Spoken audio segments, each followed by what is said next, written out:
Okay, we're continuing with George Orwell. This is part 5 of his quotes. I think there's probably going to be 6 parts. So he says the most effective way to destroy a people is to deny and obliterate their own understanding of their history. And that's been done with the United States. The United States was founded as a Christian country, okay? And now they're trying to pretend, oh, it's not a Christian country. The United States was the most free country ever founded with the greatest founding fathers of any country that ever existed. Now they're trying to say it's a racist slave place and a racist place. Oh, bullshit. Why does everybody in the world want to come here? You can't go to other countries because they hate you for being a foreigner. Everybody wants to come to America, and it's been that way for a long time. All right, next quote by George Orwell. The whole aim of newspeak is to narrow the range of thought. In the end, we shall make a thought crime literally impossible because there will be no words to express it. And so newspeak in the book 1984 is kind of what political correctness is now. It's basically communism, thought control, mind control, speech control. Okay, and that's also what all this hate crimes, speech laws are about, trying to block freedom of speech. And there are whoever's got the power, the billionaire pervert that's in power, is just going to say anything that brings freedom, they're going to make that illegal. Okay, anything that provides fairness to the white Christian male, they're going to make that illegal. It's obvious. Okay. All right, and one of the things you'll notice is they changed the meaning of words. Pride used to mean, you know, you're happy about an achievement. Now it means anal sex, okay? A rainbow used to be this beautiful thing in nature after a rainstorm, or a leprechaun sliding down into a pot of gold or something. Now it means anal sex, okay? So they're changing the meaning of words. An art museum used to mean a place where there's paintings, real art, sculpture. Nowadays it means where there's fake art done to, you know, do the laundry with the money, okay? It's bogus to degrade society. Okay, Orwell continues. Newspeak every year has fewer and fewer words, and the range of consciousness is always a little smaller. Yeah, they're shaping what a person's capable of thinking and saying. Orwell continues. The purpose of newspeak is to make all other modes of thought impossible. The purpose of newspeak was not only to provide a medium of expression of the worldview and mental habits proper to the devotees of Ingsoc. Ingsoc means English socialism. But to make all other modes of thought impossible. It's from his book 1984. Okay, and I would say nowadays it's used to sort of promote whatever group it thinks it should promote at the moment and to demonize whatever group it wants to scapegoat. So for example, the reason why they use the word African Americans is because they want to, you know, give you a guilt trip saying when you say the word African, you should think of they were unfairly made into slaves. They don't, you know, they don't call us, like my father's from Ireland. I don't have to say Irish American. My mother's from Puerto Rico. I don't have to say Puerto Rican American. They're trying to use that as a slavery thing, even though slavery is against the law in the United States for many, many, many years. It's still legal in Africa, okay? Blacks have Africans as slaves, okay? Muslims keep slaves, okay? It's still in existence in most parts of the world, okay? In India, the untouchables still from birth have to clean the latrines for the rest of their life, okay? It is Christianity and Western civilization that got rid of it, especially the Catholic Church. Okay, let's see, what else is he saying? Oh, also, it's been decided that, again, that they have to get rid of the white Christian male. So you're allowed to mock Christianity. You're allowed to mock especially Christian men. But you can't make fun of anybody else because they're trying to unite them all against the white Christian man. So you can't make fun of women. You can't make fun of other minorities or ethnic groups. You can't make fun of homosexuals, transsexuals, no. But you could spit on white Christian men is political correctness. It's just a fact. Okay? All right.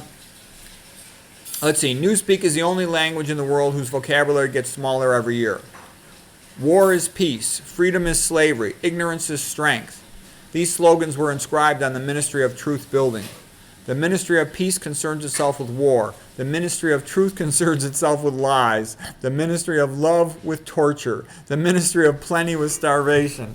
Okay, and you know, by making everything backwards, it confuses everybody. But the funny thing is, that's kind of a lot of how the United States is. For example, the public school system is not to educate people. The public school system is to make them stupider. And there's a lot of American institutions that have become like that, the opposite of what they profess to be. The opening of 1984. It was a bright, cold day in April, and the clocks were striking 13. Big Brother is watching you. War is peace. Freedom is slavery. Ignorance is strength. If you had the kind of brain that could understand the poems of T.S. Eliot, the higher-ups would see to it that you were kept out of any important job.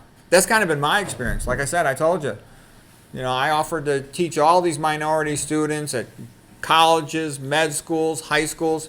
Not a single place ever wanted me to give lectures for free. They don't care about the minority students. That's all just a BS smokescreen. Okay, George Orwell, history is written by the winners. Orwell, if human nature never changes, why is it that we not only don't practice cannibalism anymore, but we don't even want to? Right, because you can potentially change things. You can potentially make things better. The Catholic Church was much better than the Roman Empire. Okay, the Roman Empire was much worse than the ancient Greeks. George Orwell, being in a minority, even a minority of one, did not make you mad.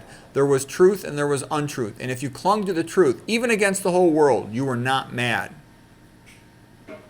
The Ministry of Peace concerns itself with war. Okay, I already did that one.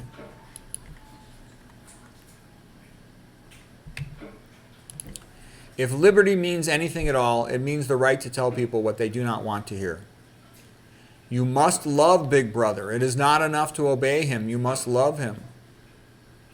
Power is not a means. It is an end. The object of power is power. That's what this is all about. It's all about gaslighting the ignorant proles to force them to relinquish more power to the billionaire perverts. That's what it's about. And if they can make atheism, then they become God. So that means they can do anything they want. And they're close to having that type of power. Okay? George Orwell continues from 1984. There will be no loyalty except loyalty to the party. There will be no love except the love of Big Brother. There will be no laughter except the laugh of triumph over a defeated enemy. Always, at every moment, there will be the thrill of victory, the sensation of trampling an enemy who is helpless. If you want a picture of the future, imagine a boot stamping on a human face forever. Okay, so that's a good quote. And I noticed, because some viewers have asked me, well, what do I think of Ayn Rand, Ayn Rand's criticism of communism versus George Orwell's? And I think they were both magnificent. They came out of a different ballpark in a sense. Ayn Rand's family had been very much mistreated in Russia, and she also had been hassled during her writing career in the United States. So she was this wonderful, strong intellectual proponent of freedom, all right, and of individual rights. George Orwell, he had seen what had happened in India with colonialism. He had seen what happened in the Spanish Civil War, and he was amazed at how terrible it was. In the Spanish Civil War, there was basically Franco, who was seen as a so-called sort of fascist, fighting against basically the Russians. They called them Republicans, but it was really the Russians, okay? And it was really communism. And he saw what they did. They would torture all the priests, RAPE, the nuns. They loved to torture people, bury them alive. They did all kinds of things. It was so horrible. Anybody who knew about it was shocked by it. They burned down all these churches. They just went after all the bishops and the priests and bumped them all off. And it was so awful, unnecessary, and vicious that lots of people turned against the Soviets and communism once they understood what they were about. Because the more you learn about them, the less you like them. There's nothing nice about them. They have nothing to offer. All they want is more power for themselves. They don't want to offer anything to anybody. And look at the Soviet Union. Ever since 1918 when they took over, zero art, zero literature. They destroy everything. Okay. And I can remember too. This is back in the 1970s, where it was sort of like the Soviet women. They were so screwed over, the people in Eastern Europe. It was sort of like you would see these beautiful women and they would have like no options, none. They were totally screwed. They were like prostitutes or something. And then the same woman in the United States would be like a complete moron, and she's married to some rich guy and she doesn't have to do anything the rest of her life. Okay? What I'm trying to say is the American woman had such a giant advantage over women all over the world. It's not even funny. They had it the best, I think, of anybody in the whole world. Okay?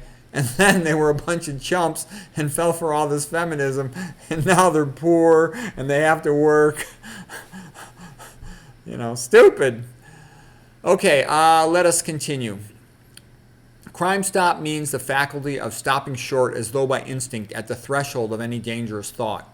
It includes the power of not grasping analogies, of failing to perceive logical errors, of misunderstanding the simplest of argument as if they were inimical to the party, and of being bored or repelled by any train of thought that was capable of leading in a heretical direction. Crime stop, in short, means protective stupidity. Orwell, if a people cannot write well, they cannot think well. And if they cannot think well, then others will do their thinking for them. Yeah, that's why the public schools are designed to make people not able to write and to be stupid. Orwell, threats to freedom of speech, writing, and action, though often trivial in isolation, are cumulative in their effect, and unless checked, they lead to a general disrespect for the rights of the citizen. Yes, that is correct. You know, the guy in Ireland, Enoch Burke, he's thrown in jail because he refused to use these nonsense gender pronouns. Okay, that's the kind of thing that's happening now as the West is collapsing. Anyways, I hope you found that interesting. That's the end of part 5.